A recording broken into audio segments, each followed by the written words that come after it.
마태복음 21장 12절에서 17절 말씀. 예수께서 성전에 들어가사 성전 안에서 매매하는 모든 사람들을 내쫓으시며 돈 바꾸는 사람들의 상과 비둘기 파는 사람들의 의자를 둘러 엎으시고 그들에게 이르시되 기록된 바 내 집은 기도하는 집이라 일컬음을 받으리라 하였거늘 너희는 강도의 소굴을 만드는도다 하시니라.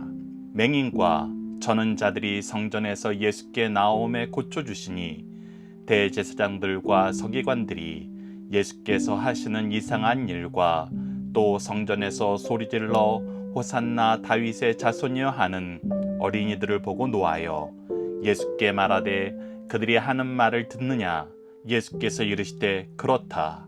어린아이와 젖먹이들의 입에서 나오는 찬미를 온전하게 하셨나이다 함을 너희가 읽어본 일이 없느냐 하시고 그들을 떠나 성 밖으로 베다니에 가서 거기서 유아하시니라. 아멘. 안녕하세요. 승리한 상가족 여러분, 그리고 강성성경연구원 여러분, 오늘은 마태복음 102강으로 마태복음 21장 12절에서 17절 말씀을 하나님의 공의와 사랑이 충만하신 예수님을 바라보자 라는 제목으로 함께 말씀을 나누도록 하겠습니다. 승리한 삶은 박유일 목사님의 구속사로 조망한 성경 연속 강해집을 통해서 편집이 되어 있고요. 저희들 지금 현재 함께 나누고 있는 21장 말씀은 마태복음 3권을 통해서 편집이 되어 있습니다. 자, 오늘 본문 말씀을 보도록 하겠습니다. 예수님께서 예루살렘에 입성하셔서 첫 번째 하신 모습이 평행 말씀을 통해서도 확인할 수 있는 것처럼 바로 성전을 깨끗하게 하신 것입니다. 성전을 깨끗하게 하셨다는 것은 성전이 원래 모습을 잃어가고 있었다는 것입니다. 거룩함을 상실해 가고 있었다는 거예요. 더욱이 무엇이 사라졌냐면 하나님을 대하는 모습, 하나님 앞에 있는 모습, 하나님의 임재를 인정하는 모습, 하나님의 역사 앞에 자신을 무릎 꿇는 모습이 없어졌다는 것입니다. 그것이 복합적으로 합쳐져서 나타난 모습이 무엇이었냐면 바로 성전 안에서 매매하는 사람들이 있었다는 것입니다. 즉 하나님께 경배하러 오는 것, 하나님께 받은 은혜를 감사하러 오는 것, 하나님께서 주신 복을 나누러 오는 것이 아니라 자기의 이익을 위해서 성전을 이용하는 사람들이 만연해 있었다는 것입니다. 자, 12절 말씀을 봅시다. 예수께서 성전에 들어가사 성전 안에서 매매하는 모든 사람들을 내쫓으시며 돈 바꾸는 사람들의 상과 비둘기 파는 사람들의 의자를 둘러 엎으시고 라고 기록되어 있습니다. 우리가 이전에 고난주간 말씀을 통해서도 확인했던 것처럼 이 당시에 성전 안에서 매매를 했던 것은 대부분이 무엇이었냐면 바로 제사에 쓰일 제물들이었습니다. 그리고 성전세를 바치기 위해서 여러 각국에서 찾아왔기 때문에 유다 땅에서 쓰는 통화로 환전을 해야 될 필요가 있었습니다. 즉 제사를 위해서, 성전세를 내기 위해서 이 겉모습만 보면 이것은 무엇을 위한 것이냐면 일반적으로 예배를 위한 것이라고 주장할 수 있는 것들이었습니다. 더 구체적으로 설명해 드리면은 왜 성전 안에서 제물을 파는 일이 필요했습니까? 우리가 제물을 바칠 때에는 흠없는 제물을 가지고 와서 바치는 것이 하나님께서 정해진 규례였습니다. 그렇기 때문에 제물을 각자가 가지고 오다가 그 제물이 상할 수도 있습니다. 그래서 그 상한 것을 하나님께 다시 제물로 바치는 것은 하나님의 뜻과 다르기 때문에 이제 다시 깨끗한 제물을 구해야 됩니다.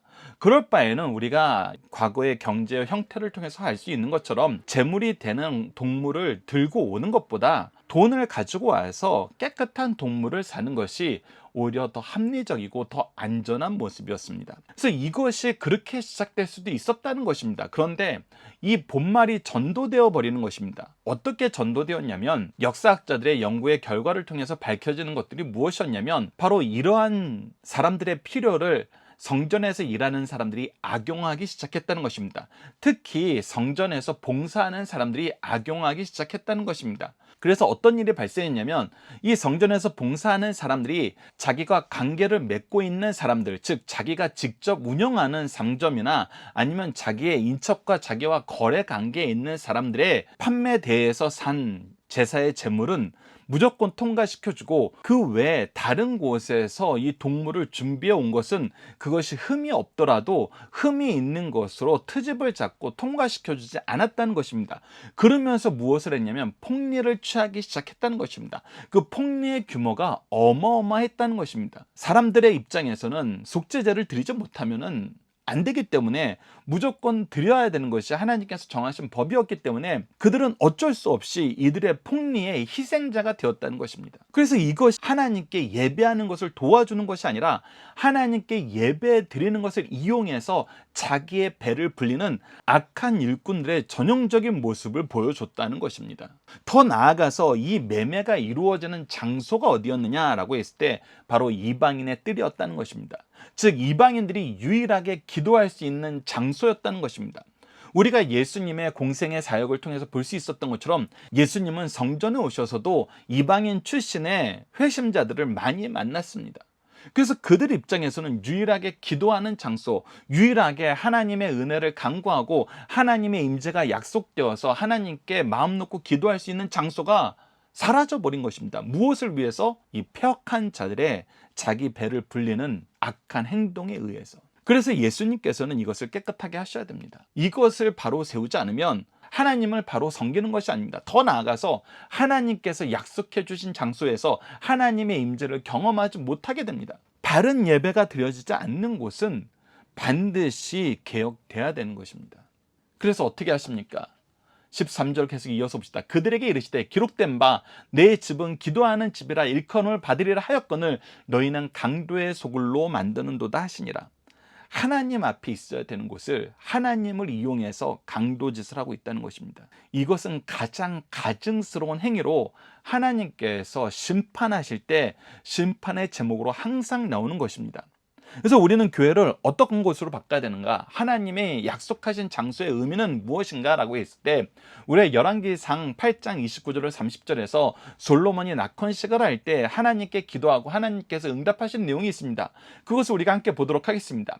주께서 전에 말씀하시기를 내 이름이 거기 있으리라 하신 곳 이 성전을 향하여, 즉 하나님께서 성전을 어떤 곳이라고 약속해 주셨냐면 거기에 내 이름이 있다. 즉 하나님의 임재가 있다. 내가 그곳에서 너희들의 부르짖음을 들을 것이다. 약속이 있는 곳이라는 거예요. 그래서 이 성전을 향하여 주의 눈이 주야로 보시오며, 그래서 이곳을 하나님께서 약속하신 거에 근거하여서 더 열심히 봐주시옵소서. 우리가 여기서 열심히 나와서 하나님께 부르짖겠나이다. 이렇게 솔로몬이 기도를 하는 거예요. 주의 종이 이곳을 향하여 비는 기도를 들으시옵소서. 그래서 계속 들어주십시오. 주의 종과 주의 백성 이스라엘이 이곳을 향하여 기도할 때 더 나아가서 우리가 이곳에 직접 오지 못하게 됐더라도 우리가 이곳을 향하여 기도하더라도 하나님 들어주시옵소서. 이 기도의 역사는 누구를 통해서 우리가 확인할 수 있어요? 바로 다니엘을 통해서 확인할 수 있었어요. 그가 성전을 향하여 하루에 3번 기도하는 역사를 우리에게 보여주고 있었어요. 바로 솔로몬이 하나님께 부탁하고 간구하고 하나님께서 그러겠다고 허락하신 이 말씀에 근거해서 된 거거든요. 그래서 뭐라 그럽니까? 주께서 계신 곳 하늘에서 들으시고 들으시사 사하여 주옵소서. 이것은 굉장히 중요한 표현입니다. 하나님께서 성전을 허락하시고 은혜를 허락하시고 하나님의 임재의 역사를 허락하신 다음에 이곳을 너희들이 잃게 되는 경우는 어떤 경우라 그러셨어요? 하나님을 거역한 경우라 그랬어요.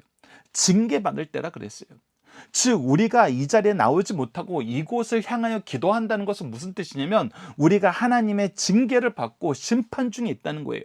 그런데 그때 우리가 다시 하나님을 향하여 바라보고 하나님을 향하여 간구하면은 그 상징으로 이 성전에 있는 곳을 향하여 간구하는 기도를 들으시거든 어떻게 해야 달라? 사하여 주시옵소서 요청하고 있는 거예요. 그리고 하나님께서는 어떻게 하세요? 이 요청을 들어주세요.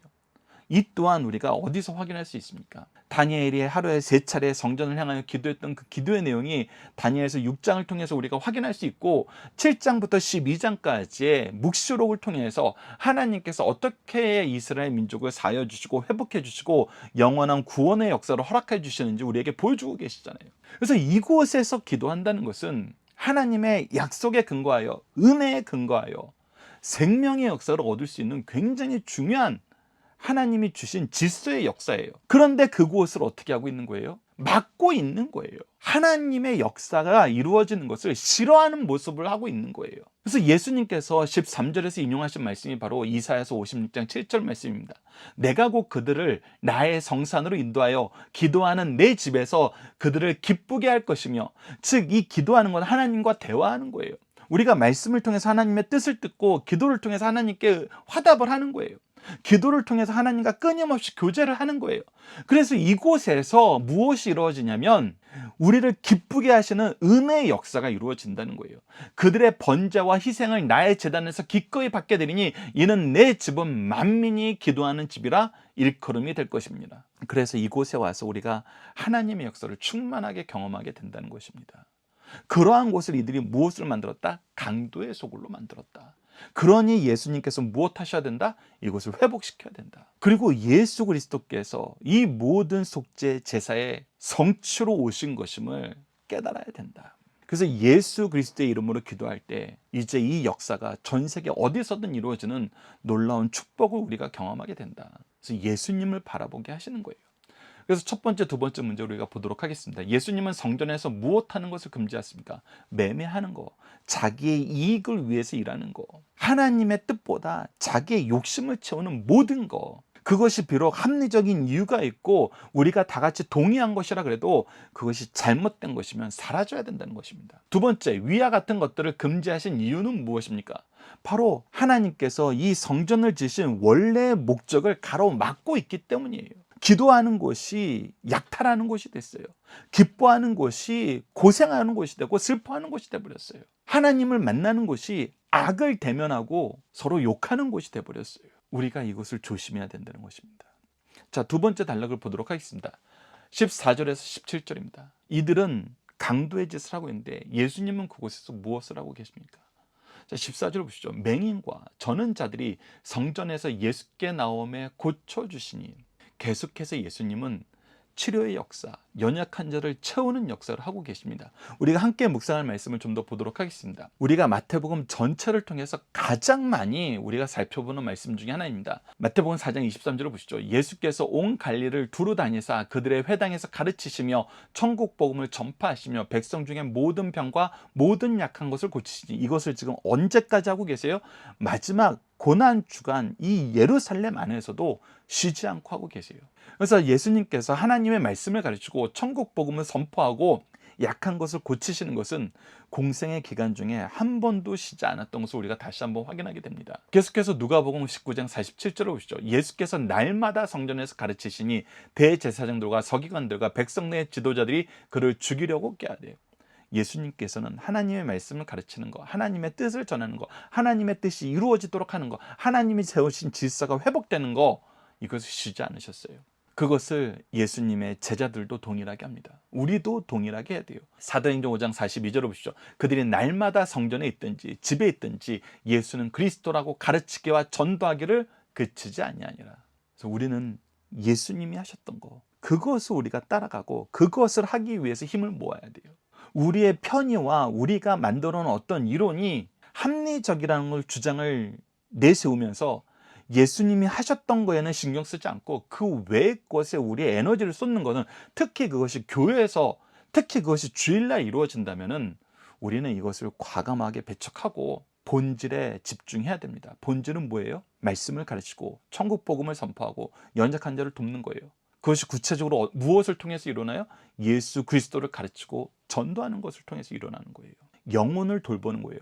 우리가 하는 무슨 어떤 행위를 편리하게 하기 위해서 우리가 논의하고 그것에 힘쓰는 것이 아니라 연약한 영혼, 아직 예수 그리스도를 모르는 영혼, 이 영혼에게 집중하여서 그리스도의 복음을 전하는 것이 우리가 힘써야 되는 것이라는 것입니다. 자, 이때 기존의 지도자들의 반응을 보십시오. 15절입니다. 대제사장들과 서기관들이 예수께서 하시는 이상한 일과, 오늘 본문 말씀에서 가장 마음 아픈 표현이 바로 이상한 일이라는 이 표현이에요. 왜 그러냐면 이것은 지금 대제사장들과 서기관들이 어떤 마음을 가지고 있는 거냐면, 어떻게 이런 일이 일어날 수 있지? 이게 영어의 표현을 빌려면 wonderful thing인데 이건 너무 놀라운 일이라는 거예요. 이 놀라운 일이라는 표현은 이들이 정말 너무나 환상적인 일을 봤다, 이런 뉘앙스가 아니라 어찌 우리가 정한 일, 우리가 세운 이 제도를 무너뜨리는 자가 있냐는 거예요. 그들의 생각이 어디까지 가 있냐면 예수님의 하시는 일이 아무리 성경을 통해서 말씀하시고 성경의 방향대로 이끄는 일이라 하여도 자기네들의 권위를 뛰어넘는 것은 있을 수 없다는 거예요. 이 표현 안에서 이미 무엇이 드러나 있는 거예요? 이 종교 지도자들이 이미 자기네들이 하나님보다 높은 자리에 올라가 있어요. 왜? 말씀도 받아들이고 있지 않거든요. 더 나아가서 무엇이 기분 나쁜 거예요? 계속해서 보면은 성전에서 소리질러 호산나 다이셔 하는 어린이들을 보고 노하여라고 있어요. 즉 예수 그리스도를 메시아라고 얘기하는 것도 지금 기분이 나쁘다는 거예요. 심히 나쁘다는 거예요. 왜? 자기네들이 인정하지 않았다는 거예요. 사람들은 말씀을 통해서 보고 예수 그리스도께서 하시는 일을 보고 무엇이 이루어졌다 그러냐면 하나님의 영광이 나타났다 그러고 하나님의 뜻이 이루어졌다 그러고 하나님의 은혜의 역사라고 얘기하고 구원이 이제 우리에게 왔습니다라고 호산나 찬양하고 있는데 다 내가 허락하지 않았다라고 얘기하는 거예요. 다 내가 허락하지 않았다. 이 표현 안에 무엇이 있는 거예요? 하나님을 섬기고 하나님을 가르치고 하나님께 가장 충성해야 된다는 사람들이 하나님 위에 올라가 있어요. 이것이 얼마나 무서운 역사이고 슬픈 역사이고 얼마나 어리석은 역사인지 이들은 전혀 못 느끼고 있는 것입니다. 그때 예수님은 어떻게 하십니까? 16절을 보시죠. 예수께서 말하되 그들이 하는 말을 듣느냐? 예수께서 이르시되 그렇다. 무슨 얘기예요? 호산나 다윗의 자손이여 찬양하는 어린이들의 입술의 말이 옳도다. 왜 그런 거예요? 성경에 기록되어 있거든요. 시편 8편 2절을 보시죠. 아래 함께 묵상할 말씀을 적어놨습니다. 주의 대적으로 말미암아 어린 아이들과 젖먹이들의 입으로 권능을 세우시며 이는 원수들과 보복자들을 잠잠하게 하려 하심입니다. 대적자들이 아무리 커도 어린 아이들과 젖먹이들의 입을 통해서 하나님의 역사가 선포되고 있다는 것입니다. 그래서 예수님이 말씀하십니다. 어린아이와 젖먹이들의 입으로 나오는 찬미를 온전하게 하셨나이다 함을 너희가 읽어본 일이 없느냐 하시고, 즉 하나님의 말씀을 선포해야 될 사람들이, 인정해야 될 사람들이, 증거해야 될 사람들이 하지 못할 때 어떻게 하신다? 하나님께서는 아이와 젖먹이의 입을 통해서 말씀하시고 그것을 성취하신다. 지금 그것이 너희들이 직면하고 있는 현실이고 현장이고 하나님의 말씀의 역사다. 이 얘기를 들으면 어떻게 해야 됩니까? 회개해야죠. 하나님의 말씀이 이루어지는 것을 우리에게 증언하고 있는데 회개해야죠. 그러나 우리가 보다시피 그들은 회개하지 않습니다. 우리는 이 부분을 우리 스스로를 점검하는 기준으로 삼아야 됩니다. 우리가 명백하게 하나님의 말씀에 위배된 일을 하면서도 내가 지도자라는 이유로, 내가 리더라는 이유로, 내가 더 많은 권세를 가졌다는 이유로 그것을 거절한다면 우리는 더 이상 하나님 믿는 사람이라고 얘기할 수 없습니다. 스스로 하나님보다 높아졌다고 얘기하는, 하나님께서 악하다라고 얘기하는 그런 죄인이 된 것일 뿐입니다. 이 부분을 여러분 주의 깊게 살펴주십시오. 자, 마지막으로 3번 문제를 보도록 하겠습니다. 예수님께서 성전에서 실천하신 것은 무엇인가요? 바로 계속해서 하셨던 것처럼 하나님 말씀을 가르치고 천국 복음을 선포하시고 모든 연약한 자를 도우셨습니다. 우리도 예수님처럼 말씀을 선포하고 그리스도의 복음을 전하면서 연약한 자를 돌보는 삶을 삽시다. 자, 이제 함께 문답으로 나눈 중심 사상을 하나씩 보도록 하겠습니다. 첫 번째, 예수님께서 예루살렘에 입성 후 가장 먼저 하신 일은 무엇입니까? 주님께서 메시아로 입성하신 후 첫 번째로 하신 일은 성전 예배를 바로 세우는 일이었습니다. 메시아로서 당당하게 예루살렘에 입성하신 예수님께서는 즉시 유대 지도자들의 부패사항과 형식주의를 정면으로 공격하십니다. 주님은 죄악을 추호도 용납하지 않으실 것과 엄정한 공의를 시행하시는 면모를 보여주고 계십니다. 예수님께서 성전을 정화하심으로 대적들의 음모가 가속화되었지만 우리를 구속하시는 메시아의 사역은 차질 없이 진행되고 있습니다. 하나님의 대속의 섭리는 인간들의 어떠한 방해에도 확실하게 이루어져 간다는 사실을 다시 한번 우리에게 가르쳐주고 있습니다. 자, 두 번째입니다. 예수님께서 성전, 교회, 예배에서 엄히 금하신 것은 무엇입니까? 주님은 거룩한 일을 모독하는 일을 엄하게 금지하고 있습니다. 하나님의 집, 오늘의 교회, 예배당에서 행해지는 상업적인 행위는 옳지 않습니다. 신약의 예배당이 구약의 성전과 동일하진 않지만 이곳은 예배드리는 곳이요 말씀을 읽고 배우는 곳입니다. 그러므로 교회에 올 때나 예배 드릴 때 세상의 이익을 목적으로 오는 것은 하나님을 모독하는 행위입니다. 이때 예배의 경건성은 없어지고 하나님에 대한 경외심마저 없어지게 됩니다. 이러한 예배는 인간 중심이 되고 형식화되어 버립니다. 오늘 말씀은 예배당과 예배의 상업화를 금하신 말씀입니다. 마지막 세 번째입니다. 성전에서 올바른 모습을 보여준 자들은 누구입니까? 어린 아이들이었습니다. 성전은 하나님께 예배드리는 곳이요 기도하고 찬양하는 곳입니다. 그러나 이 일을 해야 할 사람들은 성전을 시장으로 만들어 자기 이익을 얻는 장소로 삼았습니다. 이들은 성전을 강도의 소굴로 만들므로 정죄받았으나 순수한 아이들은 예수님을 구주로 영접하여 찬송하였습니다. 이 아이들만이 성전에서 해야 할 일을 바르게 한 것입니다. 먼저 믿는 자들이나 직분자들은 주의 뜻에 역행할 수 있으나 어린아이와 같이 순수한 자들은 바른 신앙을 유지할 수 있다는 사실을 우리에게 가르쳐주고 있습니다. 자, 이제 함께 암송 고백 결단 기도 훈련을 나누도록 하겠습니다. 오늘 본문 말씀을 통해서 제가 암송 구절로 선택한 것은 21장 16절입니다. 예수께서 말하되 그들이 하는 말을 듣느냐? 예수께서 이르시되 그렇다. 어린아이와 젖먹이들의 입에서 나오는 찬미를 온전하게 하셨나이다 함을 너희가 읽어본 일이 없느냐 하시고, 오늘 본문 말씀을 통한 신앙 고백은 다음과 같습니다. 교회에서 예배를 방해하는 것이라면 아주 사소한 것이라도 금하고 하나님의 뜻이 아닌 인간의 욕심이 나은 것은 그 어떤 것도 용납하지 않게 하시고, 교회에 있어야 할 말씀과 기도와 찬양과 거룩함으로 구별됨이 가득한 곳이 되도록 우리를 사용하여 주소서. 이제 함께 기도 훈련을 나누도록 하겠습니다. 기도는 다음과 같이 5단계를 통해서 우리가 훈련하고 있습니다. 첫 번째는 구속의 역사에 나타난 하나님을 배우고 고백하는 것입니다. 두 번째는 우리를 위해서 먼저 행하신 일을 감사하는 감사의 기도. 세 번째는 하나님의 뜻을 따르지 못함을 회개하는 회개의 기도. 네 번째는 주님 뜻 이루는 데 쓰임받도록 도우심을 간구하는 간구의 기도. 마지막은 구속을 이루신 예수님 이름으로 기도하는 것입니다. 오늘 본문 말씀을 통해서 이렇게 기도합시다. 교회를 세우시고 예배를 통해서 우리와 함께 하심을 나타내길 기뻐하시는 하나님, 교회에서 기도하게 하시고 말씀을 배우게 하시고 천국의 통치를 맛보게 하시니 감사합니다.